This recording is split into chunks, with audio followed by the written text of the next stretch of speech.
Espero vocês aqui no Troca de Passes para a gente comentar um pouco mais sobre esse ótimo clássico. O Newton Santos, empate entre Botafogo e Fluminense pelo placar de 1-1. Olha, teve de tudo um pouco essa rodada. Teve defesa do goleiro do Botafogo de cabeça, teve jogador comemorando um gol que não valeu e caindo no fosso, né, no túnel de acesso aos vestiários, se machucou, foi substituído por isso, o zagueiro Jaci do Curitiba. Olha, tem um festival de coisas para mostrar, é claro, além do bom futebol. Achei bom o jogo nesta noite lá no Newton Santos. O Mansur é sempre um cara mais crítico do que eu. Você gostou do clássico, desse empate, Mansur? Boa noite, bem-vindo ao Troca de Passes. Boa noite, Felipe. Boa noite, Ramon, todo mundo que assiste ao Troca. Hoje a gente começa o programa mais satisfeito, né? Porque a gente vem de um jogo que te dá elementos para comentar. Sem dúvida. Alternativos, os times alternaram domínio. Embora o Botafogo tenha sido superior por mais tempo, mas de todo modo o jogo teve alternâncias de domínio. E o jogo foi jogado, né? Os jogadores jogaram o jogo. É evidente que tiveram seus momentos peculiares de futebol brasileiro. Sem entendimento, porque eles não conseguiriam passar 90 minutos ou mais sem isso, mas pelo menos teve jogo, né? Para mim, o primeiro tempo, muito do jogo foi ditado para mim pela capacidade do Botafogo de pressionar o Fluminense e da dificuldade do Fluminense de sair dessa pressão. No primeiro tempo gerou muita perda de bola e o Botafogo conseguia ter volume e numa dessas recuperações de bola surge a falta brilhantemente cobrada pelo Alex Telles. Segundo tempo, o Botafogo não tem a mesma capacidade no início do segundo tempo de repetir a pressão e o Fluminense melhora a sua saída com mais acerto técnico. O Fluminense errava muito tecnicamente. E o Ganso, por exemplo, era uma presença importante nessa saída. O Fluminense consegue o empate num período em que ele foi melhor no jogo. Depois vem as trocas. Acho que as trocas inicialmente fazem mais bem ao Botafogo do que ao Fluminense, mesmo o Fluminense colocando titulares, o que é curioso. Acho que até a saída do Ganso é uma questão. O Fluminense não consegue recuperar a sua saída de trás. O Botafogo volta a pressionar, mas depois eu acho que o Botafogo se precipita nas trocas, acumulando camisas 9 e atacantes e sem tanta articulação. Tem azar também, né? Tem a questão do Barreira, que tinha entrado bem no jogo. Sim. Isso não ajuda o Botafogo, mas o Botafogo acumula atacantes, começa a tentar chegar rápido demais ao gol, fica um jogo aberto de lado a lado que podia pender para qualquer lado, e o 1-1 não é um resultado absurdo para o jogo. O Botafogo talvez tenha tido um pouquinho mais de tempo de superioridade, mas também não chega a ser um absurdo porque a gente viu no Newton Santos, não. Algo que eu percebi, Ramon, não sei se você vai concordar, tenho percebido que parece que o futebol brasileiro aos poucos está pegando no eixo, né? A gente vinha de jogos ruins em sequência, rodadas que não empolgavam, mas a gente já teve uma rodada de meio de semana de Copa do Brasil, especialmente na quinta-feira, foi mais gostosa de se assistir, um futebol melhor jogado. Hoje tivemos no Newton Santos de novo um bom jogo entre Botafogo e Fluminense. Acho que aos poucos os nossos times estão começando a engrenar, recuperando um pouco do ritmo, e o futebol, em termos de nível, né, de jogo, está melhorando. É só uma impressão minha que empolguei com esse jogo do Newton Santos. Ramon, boa noite. Boa noite, Início, Mansur, quem está em casa com a gente, boa noite, acompanhando a Troca. Cara, e falar em futebol brasileiro também sou sempre empolgado, sempre defendo com unhas e dentes aqui o nosso futebol. É claro que a gente vem falando aqui durante toda a semana, as semanas, na verdade, pós-Copa do Mundo, né? Que é isso, a pré-temporada, demora a pegar no tranco, já teve um jogo eliminatório que na primeira rodada não foi legal, os jogos de ida não foram legais, né? A maioria dos jogos não foram bons. Os segundos jogos, claro, porque definia muita coisa para muitos clubes, e aí o nível melhorou. E hoje o clássico, especialmente, foi muito bom, cara, muito bom ainda pela parte do Fluminense, porque o Fluminense troca praticamente o time inteiro depois de uma eliminação e consegue fazer um segundo tempo bom. O primeiro tempo não foi bom do Fluminense, né? Eu acho que mais por uma questão mesmo de entrosamento, de atitude, de fornecer ao Botafogo o que o Botafogo mais gosta, que é os erros na entrada da área, possibilitando ter campo aberto para o Botafogo conseguir chegar no seu gol com 3, 4 toques, já conseguir finalizar. Mas enfim, eu gostei do clássico, né? Foi bem aberto, bem legal de assistir. No final ficou um pouco ali meio bagunçado ali mesmo, um pouco mais... eu ia citar um pouco mais pelada, né? Para trazer um pouco mais para a bola, um pouco mais pelada. Mas enfim, foi um bom clássico, com chances para os dois lados, né? E coisas curiosas, né? Essa defesa do Alisson de cabeça foi assim... Vamos mostrar. Perdão, Alisson. Eu ri, tá? Vamos mostrar em detalhes daqui a pouquinho pra Defendeu de vocês. cabeça, um cruzamento, uma Não, bola não, foi devagar. a bola foi na direção dele. Foi um Vamos mostrar knockdown daqui a ainda. pouquinho. Ficou as borrachinhas do campo sintético na testa. Desculpa. Olha, eu não me lembro de ter visto, viu? Olha, vamos fazer o seguinte, deixa eu mostrar pra vocês aqui, a nossa cabine já tá pronta lá no Newton Santos, mas os resultados deste sábado, o Grêmio na Arena do Grêmio, 34 mil pessoas por lá, o Grêmio venceu o São Paulo por 2-1. No Mangueirão, lá em Belém do Pará, Remo e Atlético Mineiro empataram por 2-2, também um bom jogo, né, nesse início de noite no Mangueirão. No Couto Pereira, o Coritiba venceu a Chapecoense 2-1 e o jogo que acabamos de transmitir no Newton Santos, Botafogo e Fluminense 1-1. Mais duas coisinhas antes de chamar Paulo Andrade e companhia. Olha, o São Paulo com essa derrota de hoje chega a 7 jogos sem vitória no Campeonato Brasileiro. E um outro dado interessante, o Fluminense com o jogo de hoje chega a 7 jogos sem vitória no Campeonato Brasileiro, uma sequência ruim do Fluminense. E o São Paulo, que perdeu para o Grêmio lá em Porto Alegre, só venceu dos últimos 13 jogos. Dos últimos 13 jogos. E não ganha no Brasileiro há 8 rodadas. No Brasileiro não vence há 8 rodadas. Então o momento é muito ruim para tricolores. Carioca e paulista, certo? Dito isso, deixa eu trazer esse que não tá em crise nunca, Paulo Andrade. Sempre em bom momento, né? Sempre em bom momento. Ele, meu camisa 11, Ricardinho, e o meu maratonista Eric Faria. Bem-vindos, meus amigos, ao Troca de Passe. Eu gostei de assistir o clássico daqui. Acho até que o Botafogo foi um pouco melhor do que o Fluminense, a gente olhar para os 90 minutos. Mas no fim das contas, não dá para ninguém reclamar muito do que foi o resultado final do jogo, o empate por 1-1. Tô errado, Paulo? Bem-vindo, meu amigo. Valeu, Diniz. Boa noite, Mansur, Ramon. Não tem jeito de ter uma fase com a dupla dessa aqui, né? Fica fácil. Minha missão é só distribuir, passar curto, desarmar e passar curto. E os caras aqui que dominam a transmissão com enorme maestria. Verdade. Foi um jogo que passou rápido, né? Passou rápido. É muita coisa acontecendo em pouco tempo. E eu acho que o empate... ele não é o principal prêmio para ninguém, mas ao mesmo tempo ele premia, ele não deixa sem ponto nenhum dos dois times que buscaram vencer. Os dois, dentro de suas fórmulas, limitações, momentos, estratégias que foram se alternando durante o jogo, tentaram vencer o tempo todo, Eric. Boa noite. Oi, Paulo, Ricardo, um abraço para todo mundo do Troca, Felipe, Mansur, Ramon. Só fazer justiça, maratonista é muito, né? Eu sou um meio maratonista pangaré, né? Demais, maratonista é para os fortes. Eu concordo com você, acho que a gente teve um ótimo clássico aqui, acho que o Botafogo foi melhor na maior parte do tempo, mas acho que o resultado é melhor para o Fluminense, em termos de ter jogado fora de casa, de ter poupado quase que todo mundo para o jogo da Libertadores e vir numa semana difícil, de crise, de eliminação, sair daqui com um ponto para o Fluminense, ainda mais depois do primeiro tempo abaixo, acho que o Fluminense volta para casa satisfeito com esse ponto. Claro que o time grande quer sempre vencer, um clássico quer sempre vencer, mas se você for olhar para o cômputo geral do que aconteceu essa noite aqui no Newton Santos, acho que o empate foi melhor para o Fluminense do que para o Botafogo. E para o Botafogo fica uma margem de crescimento interessante. O time tem muitas possibilidades de evoluir, não só no Campeonato Brasileiro, mas também na Copa Sul-Americana. A gente viu coisas muito interessantes no Botafogo, um ritmo de intensidade, de velocidade, um meio de campo muito criativo, com o Medina, com o Danilo, com o Montoro. Faltou o Huguinho hoje, que é um jogador também muito importante nessa engrenagem de meio de campo do Botafogo, que o Franklin adotou desde que ele assumiu e melhorou o time do Botafogo. Enfim, acho que o Botafogo hoje não contou com atacantes inspirados, né?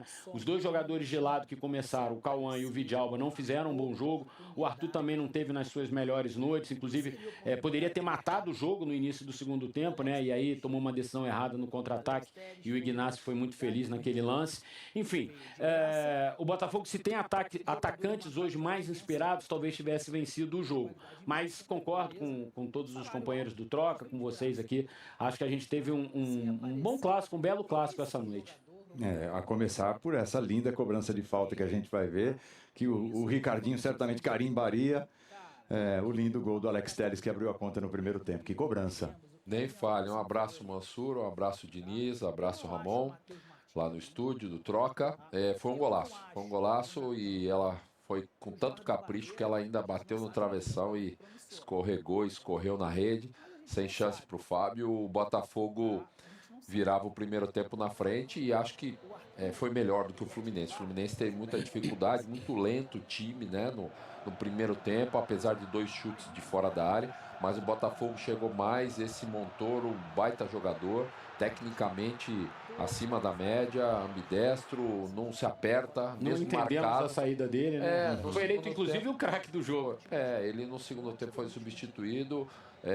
Eu até falei, né? O Eric também, de não ter entendido. Talvez fisicamente ele já estava desgastado, mas acho que não é o caso. Mas acho que no segundo tempo, no início do segundo tempo, o Fluminense melhorou no jogo. Foi melhor que o Botafogo e encontrou o empate.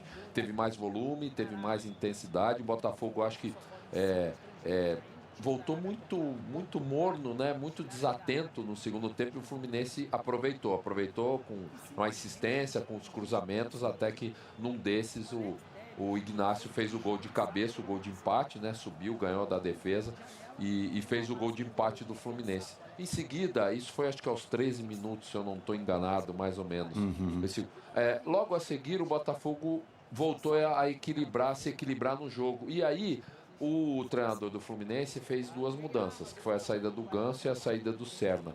E acho eu que, independente da atuação deles, que eu acho que estava melhor no segundo tempo do que no primeiro, eu acho que ele perde um pouquinho, o Fluminense perde um pouquinho aquele ímpeto de início do segundo tempo. Olha a defesa de cabeça aí citada pelos amigos.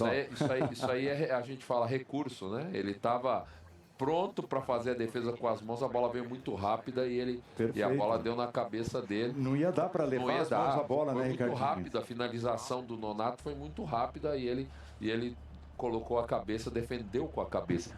Eu acho que a substituição na saída do Ganso, não que o Ganso fazia uma grande partida, mas a característica, eu acho que o Fluminense estava encaixado. E depois foi a vez do treinador do Botafogo, que aí ele tira o Montoro e aí o jogo no final fica tecnicamente, vamos dizer assim, baixou tecnicamente de nível no final, mas ficou brigado, aberto, né? mais brigado. Mais bagunçado. Mais assim, com mais espaço, e aí os jogadores errando muito tecnicamente, errando muito no contra-ataque, errando muito o passe, e aí o empate acabou ficando justo por aquilo que no contexto foi o jogo, principalmente no final, que quando você começa a tirar os jogadores que pensam o jogo, os jogadores que podem dar um hit, pode ter um passe melhor, aí virou jogo de velocidade, mas assim, com muito espaço, né, no campo, mas sem criatividade, e ofensivamente os ataques não conseguiram sobrepor as defesas, e acho que o empate até o final ficou um bom resultado. Uns números interessantes para a gente mostrar como foi o jogo movimentado, e os dois times buscaram, né, vencer a partida e tal. Foram 34 finalizações, 13 no alvo, né? Foram muitas finalizações, os dois goleiros fizeram defesas importantes, a gente viu o Fábio, viu essa defesa de cabeça também. Então, por tudo isso, eu acho que os dois times tentaram vencer. Eu acho que isso é o mais interessante dessa noite aqui. Ninguém ficou negociando o resultado, acabou acontecendo o empate, e eu repito, acho que ficou melhor até para o Fluminense, mas acho que os dois times buscaram ganhar, cada um à sua maneira, esse jogo aqui. Concordo com o Eric, e assim, Diniz e amigos, a sensação aqui no estádio é essa, né? O torcedor do Botafogo fez ali um ruído quando terminou o jogo, de insatisfação, as imagens mostravam os jogadores, né, fazendo sinal de negativo, mandante contra um time que começou com 9 reservas, um adversário em má fase, que disputou 3 partidas nos últimos 13 dias, quando ele, Botafogo, teve a chance de trabalhar e só treinar nesse período de 13 dias.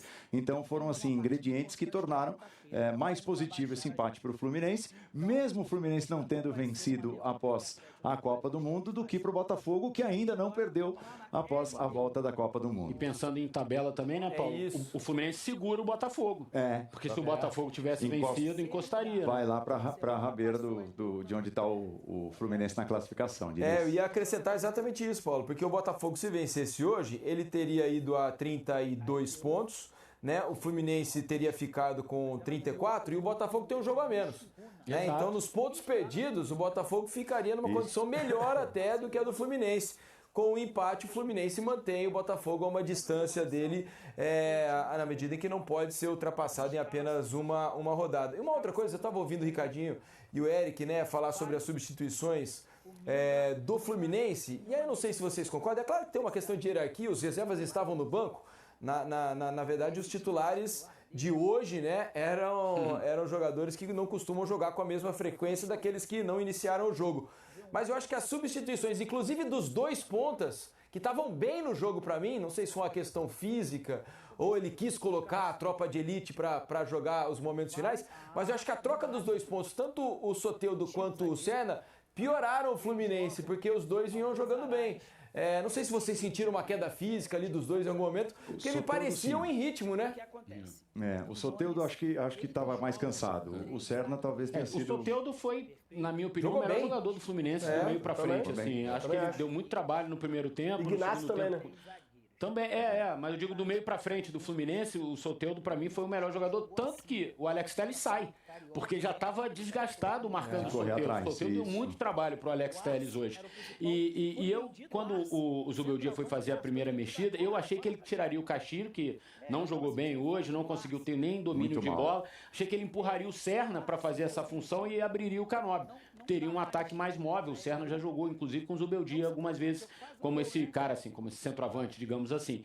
Mas não foi o que ele fez. Eu também concordo. Achei que o Serna tinha mais intensidade no jogo, o Soteldo acabou cansando. Acho que as mexidas pioraram, inclusive a saída do Ganso, como disse o Ricardo, né? Eu acho que o time das substituições. Então, assim, se ele fosse mexer naquele momento que o Fluminense iniciou o segundo tempo melhor, era no Castilho, que ele não estava participando do jogo. E do jeito que o Fluminense estava jogando desde o início, ele fora da área, ele tem dificuldade técnica. E aí você tem um jogador que pode, de repente, dar essa continuidade para os jogadores de lado, com mais qualidade, uma tabela, segurar a bola, seria melhor. Ali ele poderia ter mexido. Quando ele tira o Ganso, no momento que o Fluminense estava no segundo tempo e tira o Serna, aí ele modifica um funcionamento que estava dando certo. Ele tinha que esperar mais um pouco. Tira o centroavante, né, faz uma modificação pontual, põe o Hulk, ou põe o Serna ali, como o Eric falou, abre o Canóbio, se fosse o caso, entendeu? E depois o Botafogo a mesma coisa. Quando o Botafogo equilibra o jogo e estava com um volume melhor para chegar ao segundo gol, aí ele tira o Montoro, que estava organizando as jogadas, para colocar mais velocidade. Aí ficou uma trocação, ficou muito espaçado, muita velocidade, pouco raciocínio. O jogo ficou igual e assim, com uma qualidade técnica mais baixa, apesar de bastante velocidade. Deixa eu agradecer meus amigos aqui, Paulo Andrade, Ricardinho, Eric Faria. Obrigado, meus amigos. Bom descanso para vocês. Sempre bom tê-los aqui no Troca de Passes. Valeu. Ô Mansur e Ramon, eu tenho uma teoria aqui comigo, né? Não sei, Não, porque é o seguinte, sabe que desde que o futebol mudou a questão das substituições e hoje a gente tem à disposição do treinador 5 mudanças ao longo das partidas, muitas vezes isso serve como uma maneira de dar uma parada nos egos dentro do elenco, tentar colocar mais gente para jogar, diminuir um pouco a insatisfação dos jogadores que tem num número físico, né, um número mais possibilidades de jogar, porque mais gente joga a cada partida. Antes eram somente 2, depois viraram 3 substituições, hoje são 5. E claro que o nosso calendário também ajuda um pouco a explicar, mas quase sempre, muitas vezes, para não dizer quase sempre, mas muitas vezes eu percebo treinadores mexendo nas equipes, em equipes que ainda estão vivendo um bom momento do jogo, que não apresentaram uma queda física, uma troca porque, olha, eu tenho um banco aqui, tem 12 caras no banco de reservas, preciso mexer de todo jeito, e vejo poucas vezes o treinador dar sequência para aquilo que vem dando certo no jogo. Claro que no Brasil, pelo calendário, é um pouco mais difícil de deixar todo mundo jogar 90 minutos, independentemente do que está acontecendo no jogo. Vocês não percebem essa vontade quase que insuperável dos treinadores de mexerem sempre, independentemente do que está acontecendo dentro de campo? Eu acho que é mais complexo que isso, para mim. Eu também penso, são vários fatores, né, Para mim tem um fator que é determinante. Se você está competindo, não é você contra você ali em termos de rendimento, é você contra o adversário. Claro. O adversário mexe e você tem jogadores que têm funções específicas, por vezes, de acompanhar um adversário. E os pontas, hoje em dia, em muitos times, eles são as primeiras vítimas disso. Uhum. Ele imediatamente se vê tentado a fazer a mudança para tentar acompanhar fisicamente, temendo passar a perder esse duelo. E muitas vezes também, para ser justo, aos que não fazem, e a gente depois diz, ou aparece depois o comentário, demorou a mexer, demorou a reagir às mudanças do Não, mas eu adversário. digo, e eu acho que faz parte. Eu digo assim, de acordo com a complexo. característica do jogo, né? Porque hoje, por exemplo, eu não via necessidade ali assistindo ao jogo, até nem percebi esse desgaste tanto do Soteldo, porque pra mim ele continuava levando vantagem até o momento da saída dele, não percebi ele parar de levar vantagem sobre o adversário, lateral esquerdo adversário, hoje o Soteldo jogou na ponta direita, né? Ele continuou levando vantagem até o momento da saída dele. Então eu acho que o Fluminense naquela altura era melhor que o Botafogo no jogo. Os dois pontas estavam muito bem, arrastando quase sempre, levando vantagem. E as mudanças, junto com o Ganso, né? Eu acho que pioraram o Mas time. o Soteldo sai 10 minutos depois das primeiras Foram alterações. aos 25 saem Ganso e Serna e aos 32 saiu o Soteldo.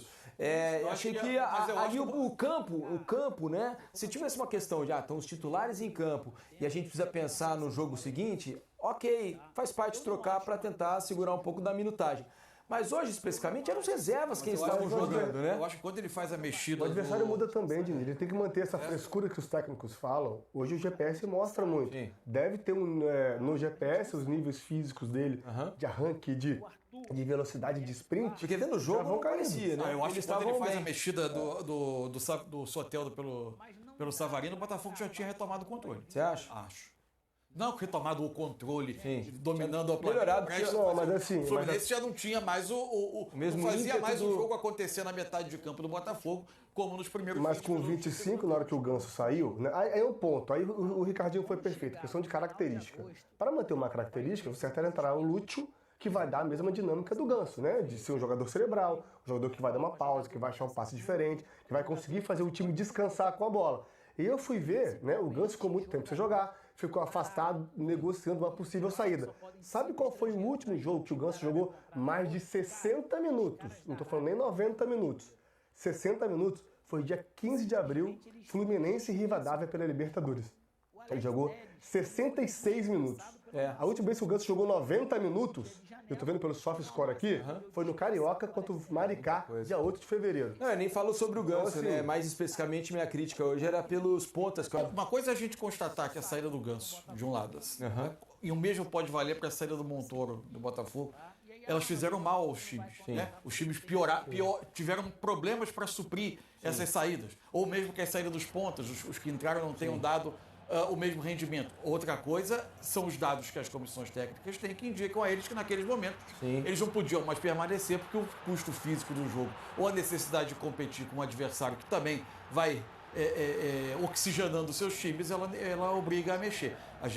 Uma coisa é o que o campo está indicando de rendimento antes e depois. Outra coisa é você cravar que aquilo é um erro, porque tem dados ali que, para mim, pelo menos, funciona assim. Tem dados de que eu não disponho e não tenho como... É que do lado de casa, né, a gente ser acaba jurado vendo de só substituição. o desempenho naquele momento. Eu prefiro ali, analisar né? o que o campo mostrou, o antes e depois, quais foram as tentativas. Agora, eu não sou muito fã de o técnico errou, o técnico acertou, porque tem dados dos quais eu não disponho. E acho que mesmo sem querer dizer errou ou acertou, tem muita coisa para analisar, porque o campo está mostrando um monte de coisa. Não, eu nem disse aqui que ele errou ao tirar os pontos, eu só achei que os pontos estavam jogando bem naquela altura do jogo no e eu momento não entendia inoportuno, que era o momento de trocar ali. Poderia ser 5 minutos depois, 10 minutos depois, quando eles parassem de funcionar.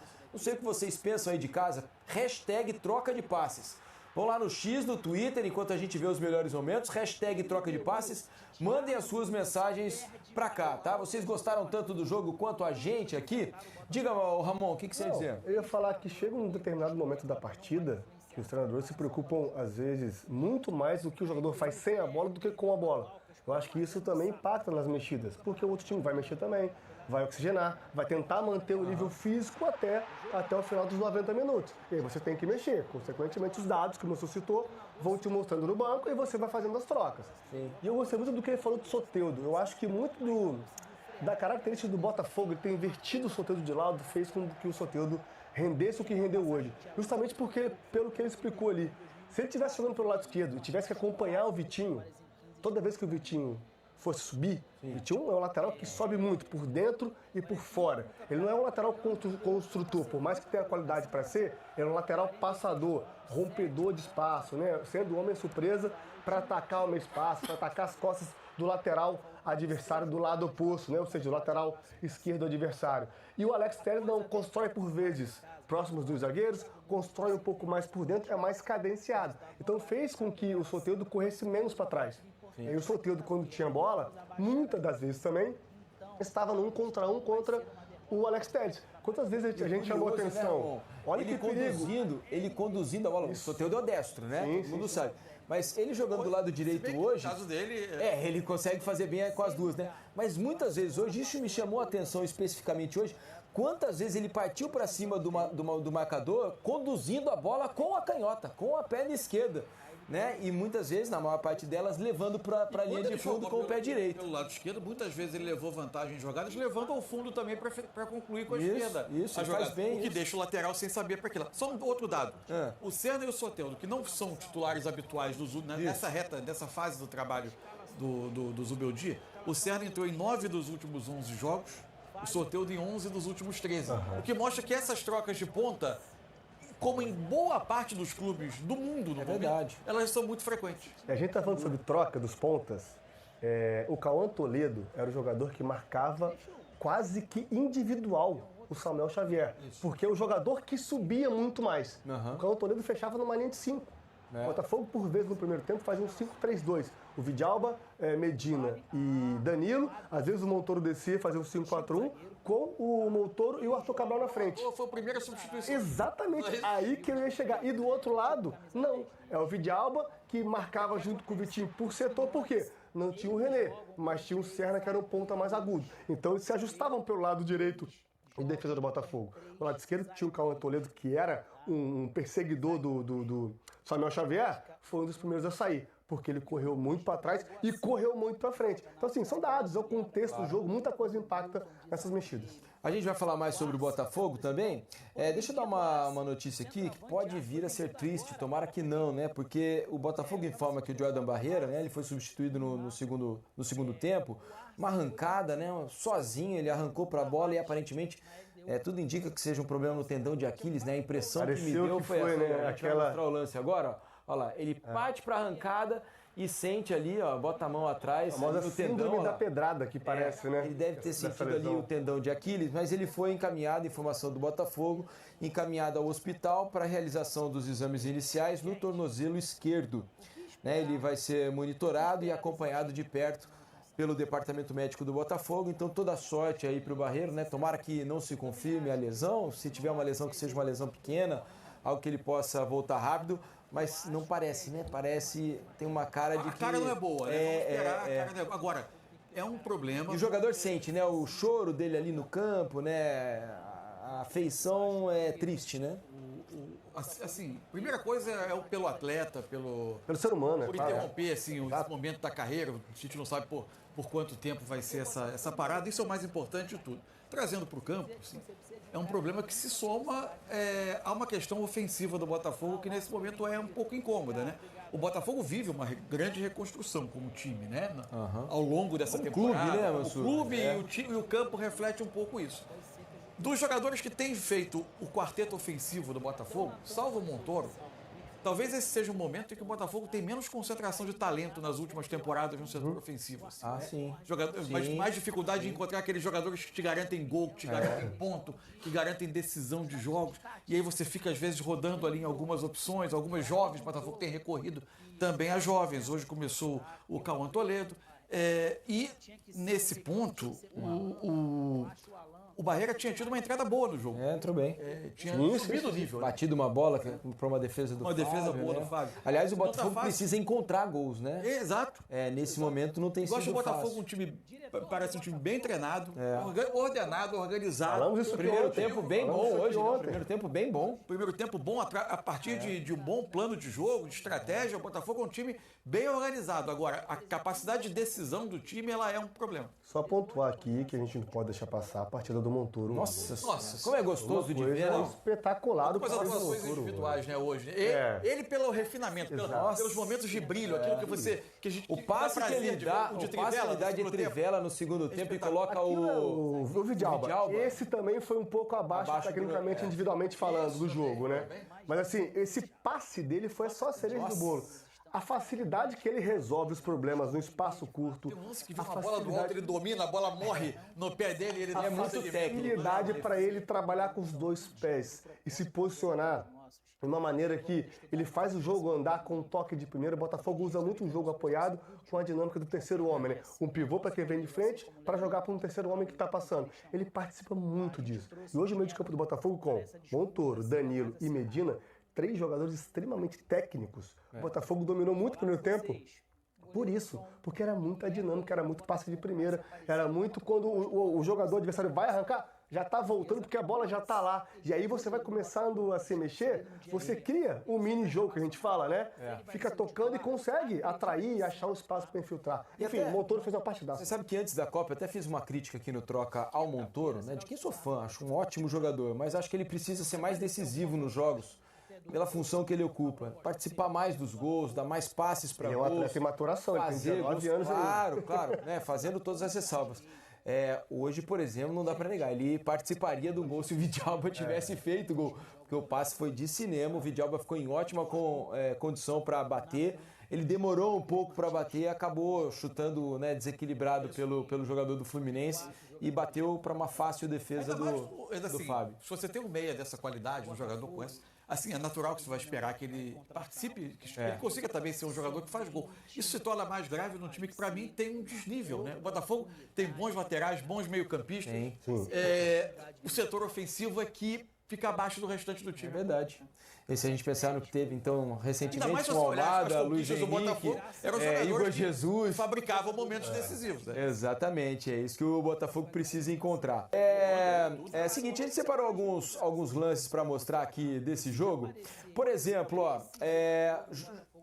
a primeira, para começar, a homenagem ao Alex Telles, que hoje completou 100 jogos. Aliás, é um jogador, dá pra dizer, né? Barreto não gosta, mas é um jogador histórico já do Botafogo, né? Claro, ganhou. É um jogador que é titular da campanha da Libertadores, campeão na primeira e única Libertadores da história do Botafogo. Hoje recebeu essa camisa número 100, ao lado de familiares ali antes do jogo no Newton Santos.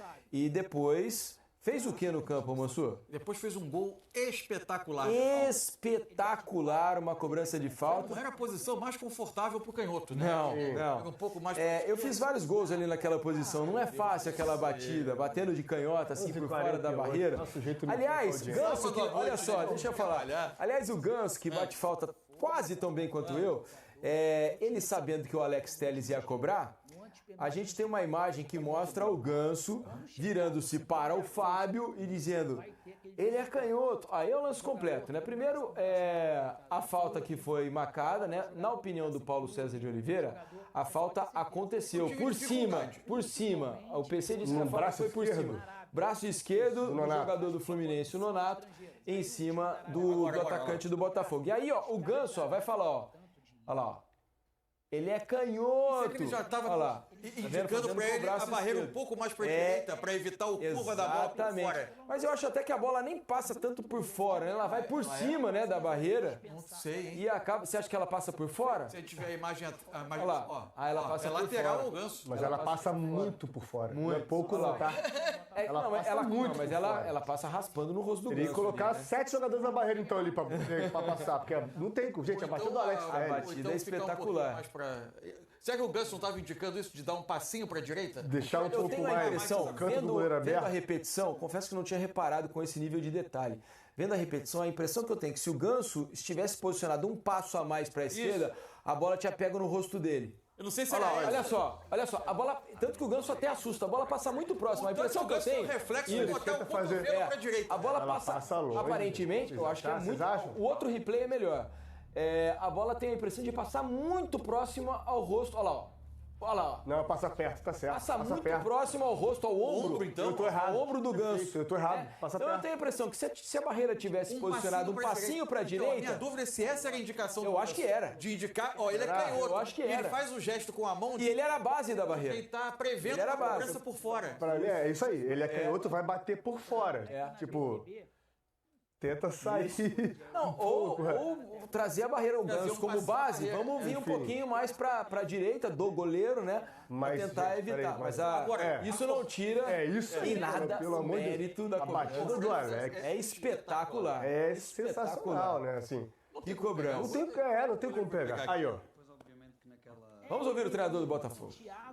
Teríamos que ir à procura e fomos e metemos mais gente na frente, mas mais com o coração do que com a cabeça, um pouco mais atrapalhado.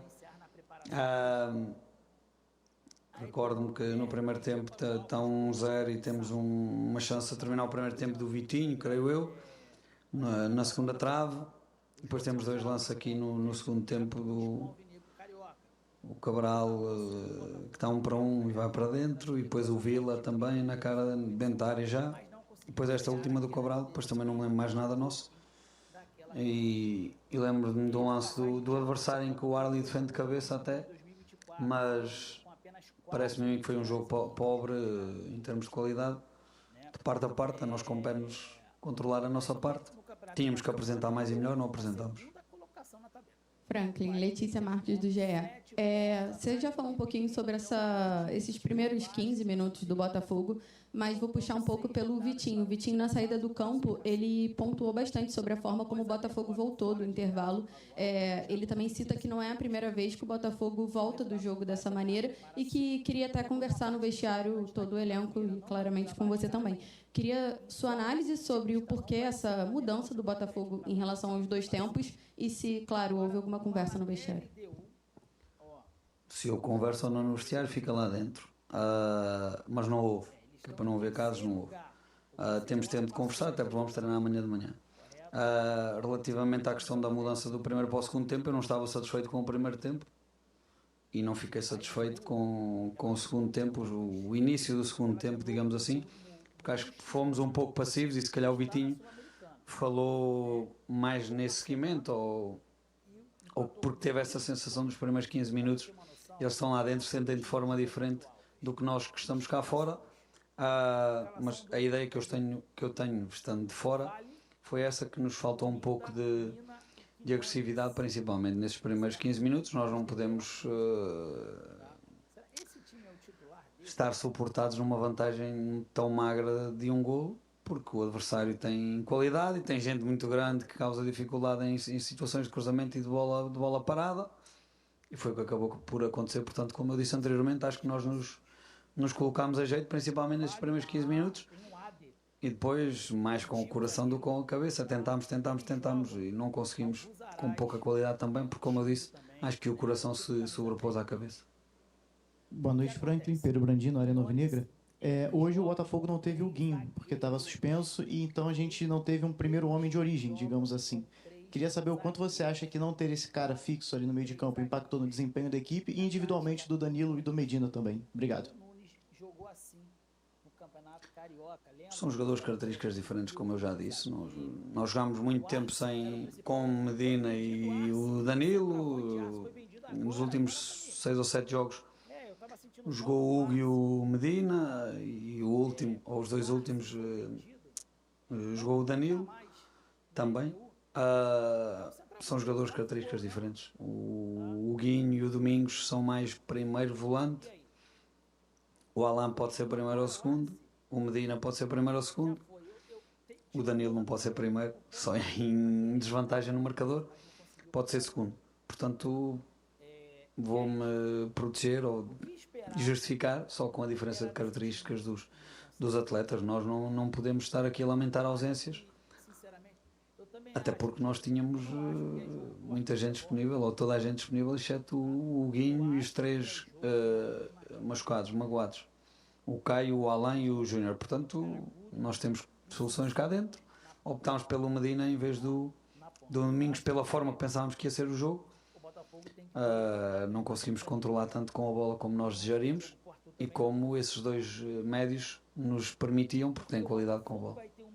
Aqui, Franklin, boa noite. Leonardo Pereira, do portal Jogada 10. Me parece que o Montoro é um dos jogadores mais regulares desse time. Eu não lembro, depois da Copa do Mundo, o Montoro com uma atuação abaixo. Ele está sempre jogando em alto nível e me parece que ele desabrochou, enfim, depois da parada para a Copa do Mundo. O que faltava para ele retomar aquele futebol que ele demonstrou aqui nos primeiros dias no Botafogo? E qual foi a sua ideia ao tirá-lo aos 40 minutos do segundo tempo para colocar o Danilo Pereira? Obrigado.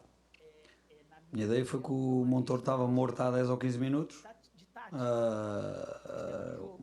com dificuldades físicas, peço desculpa pelo termo, há 10 ou 15 minutos, e nós, como eu disse, nós tínhamos que colocar a gente na frente, e porque estávamos a ter mais bola nesse momento do jogo que o adversário, e estávamos a chegar com a bola fora para tirar cruzamento, eu queria ter mais presença na área.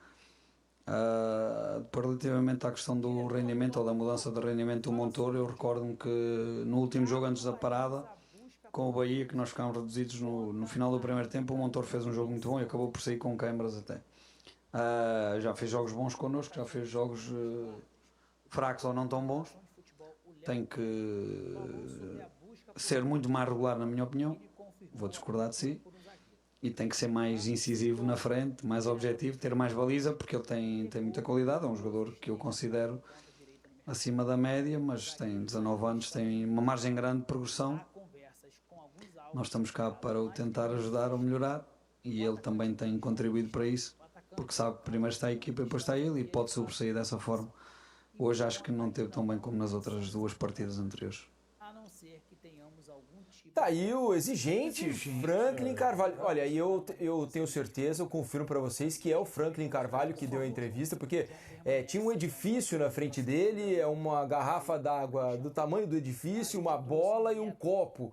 Então, atrás de tudo isso ali, tinha um treinador de futebol, que é o técnico do Botafogo, Franklin Carvalho, né?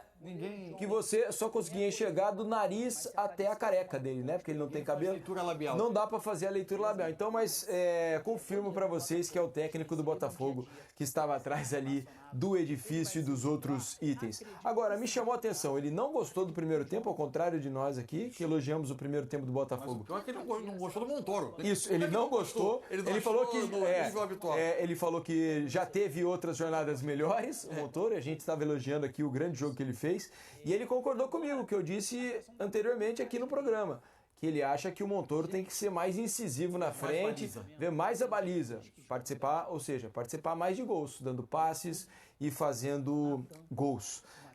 Exigente demais o treinador do Botafogo, porque foi o jogo de hoje, ou a gente viu um nível tão baixo do futebol brasileiro que o que o Botafogo fez no primeiro tempo, para nós, já pareceu bom. Talvez isso. Assim, não é que a gente tenha assistido, e nem que a gente tenha dito aqui, que viu um jogo de altíssima classe. Maravilhoso. Um jogo de primeira, de elite internacional. Mas a gente achou bom o primeiro tempo do Botafogo. A gente está se satisfazendo quando os times têm uma atitude de tentar jogar o jogo, né? Mais do que aquelas interrupções frequentes. Vou até pesquisar daqui a pouco, passo o tempo de bola rolando, de jogo efetivo do jogo. Pode comentar aí que eu vou tentar achar. Mas o fato é que a gente se acostumou tanto a esses minguados minutos em alguns jogos que a gente... a atitude dos times de tentar jogar já acaba nos satisfazendo. Então, assim, eu gostei do primeiro tempo do Botafogo porque o Botafogo jogou exatamente como pensa o futebol o Franklin Carvalho. Né? Um Botafogo muito direto, um Botafogo que recupera a bola em poucos toques. Consegue chegar à baliza adversária. O Fluminense, no primeiro tempo, quando não conseguia terminar essa jogada... 53 minutos. Não foi nem tão alto. Podia ser melhor. 53 minutos. Mas no primeiro tempo consegue ver de bola rolando no primeiro? Consigo. 25 minutos no primeiro tempo, 27 no segundo. Quando mais de 50%. Mais os segundos de cada lado, dá 53. Foi na média ali, né? Mas é isso, o primeiro tempo foi bom, na minha opinião, por isso, porque o Botafogo conseguiu fazer o jogo que ele faz. Atacar o campo no gol adversário em poucos toques. Isso é o Botafogo, recompondo muito rápido, recuperando muito rápido, duelando com muita força. Velocidade. O Botafogo conseguiu fazer isso e criou inúmeras, né? Não estou falando uma ou duas, 3, 4 chances, 5 para fazer o gol. Então, assim, por isso que eu acho que o Botafogo fez um bom primeiro tempo. Se aí não teve eficiência de colocar a bola para dentro, isso que pode ter incomodado o Franklin. Mas o Botafogo fez sim um bom primeiro tempo. Deixa eu mostrar para vocês a imagem da defesa com a cabeça, que é raro. Eu não me lembro de ter visto, né? Assim, intencionalmente, né? Não sei nem se ele teve a intenção, ele deixou ali. Ele botou a cabeça na bola. Olha que grande defesa, ó. O passe ali pro Nonato, né? Ele faz o movimento mesmo. O Nonato bate e olha só, não dá tempo, acho que dele botar a mão na bola, olha aí. Mas a eu vou te cabeçada. falar, na hora que ele dobrou o joelho, eu fiquei com medo. Eu já Foi um chute tomei, forte, né, Ramon? eu já tomei uma bolada aí mesmo, no Newton Santos, Aham. Flamengo e Atlético Mineiro. Se eu não me engano, foi do Carlos César. Chutava uma barbaridade esse jogador. Foi assim, de muito próximo também, pegou aqui e knockdown. Aí do jogo. Mas foi uma boa. Tentei voltar, mas... E aí saí do jogo porque... E no momento que eu voltei, foram poucos minutos. Ali no tempo, cortaram e jogaram longe. Pegou aqui, ó. Atrás. Mas mostrou recurso ali o Alisson, goleiro do Botafogo.